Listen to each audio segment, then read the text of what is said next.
తండ్రి కుమార పరిశుద్ధాత్మకు మహిమ కలుగునుగాక.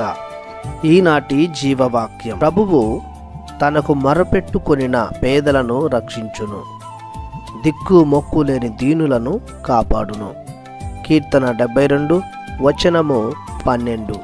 ప్రియ సహోదరి సహోదరులారా, దేవునిచే మిక్కిలిగా ప్రేమించబడుతున్న దేవుని బిడ్డలారా, ప్రభువు మేము తన అమూల్యమైన ప్రేమతో కరుణతో నింపునుగాక. మత్తయి శుభవార్త 5వ అధ్యాయము 1వ వచనము, దీనాత్మనులు ధన్యులు, దైవరాజ్యము వారిది. మత్తయి శుభవార్త 25వ అధ్యాయము 40వ వచనంలో, ఈ అత్యల్పులలో ఒకనికైనా మీరు ఇవి చేసినప్పుడు అవి నాకు చేసితిరి.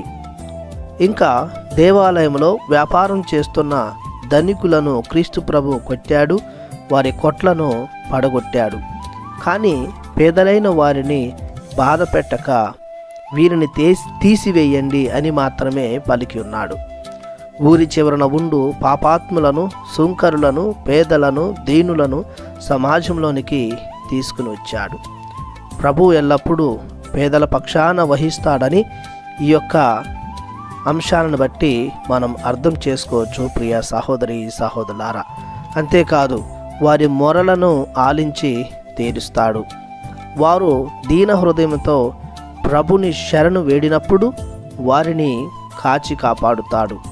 అనాథలుగా, ఏమీ లేని వారుగా, దిక్కు మొక్కు లేనివారుగా, గెంటివేయబడిన వారిగా, వెలివేయబడిన వారుగా, కుటుంబం లేని వారు, కుటుంబ సభ్యుల, తోబట్టువుల, బంధుమిత్రుల ఆదరణ లభించని వారికి ప్రభువే తోడు, నీడ, కూడు, గుడ్డ.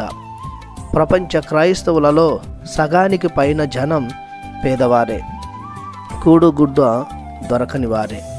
ఎందుకంటే వారు క్రీస్తు తమకు సమస్తమని, ఆయనే వారికి న్యాయమును రక్షణను దయచేయువాడని, వారి బాధలలో బరువులలో విశ్రాంతినిచ్చువాడని, తమకు ఓదార్పు, శాంతి, సమాధానం దయచేయువాడని తెలుసుకున్నారు. ఆయన కరుణను రుచి చూశారు. వారు ఆయననే ఆరాధించారు, సేవించెదరు, జీవించెదరు, మరణించెదరు, నిత్య జీవం గడించెదరు. ప్రార్థించుదము. పరిశుద్ధుడా, మహాగణుడా, మహిమాన్వితుడా, మీ అనలేని ప్రేమకు స్తుతులు స్తోత్రములు చెల్లిస్తున్నాము. మీరు పేదలనిన, దీనులనిన మీకెంతో ప్రేమ. మేమును దీన మనస్సును కలిగి మీ ప్రేమకు పాత్రులమయ్యేలా దీవించమని యేసు పరిశుద్ధ నామములో ప్రార్థిస్తున్నాము పరమ తండ్రి. ఆమెన్.